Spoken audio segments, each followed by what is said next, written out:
আসসালামু আলাইকুম। আজ জবাই বিল আছি আর আজকে আবহাওয়াটা একটু বৈরী, বৃষ্টি হবে হবে ভাব। এই জন্য আজকের সৌন্দর্যটা আর কি বেশি ভালো লাগতেছে আপনাদের। তো এই হলো অবস্থা, প্রচুর লোকজন আসছে বিকালে। আর এটা বর্ষার মৌসুম, মানে জবাই বিল ঘোরাঘুরির একটা ভরা মৌসুম চলতেছে। অনেকদিন পর আপনাদের সাথে আবার সেই বিখ্যাত জবাই বিলে চলে আসলাম। তো এই পাশটা দেখতে পাচ্ছেন, যতদূর চোখ যায় ততদূর পানি, প্লাস বিপরীত পার্শ্ব আছে এরকম সুন্দর জায়গা।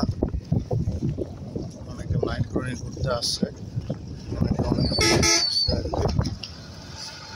তো যাই হোক, আপনাদের সেই বিখ্যাত জবাই বিলে আছি, অবশ্যই একটা লাইক, কমেন্ট এবং শেয়ার দিবেন।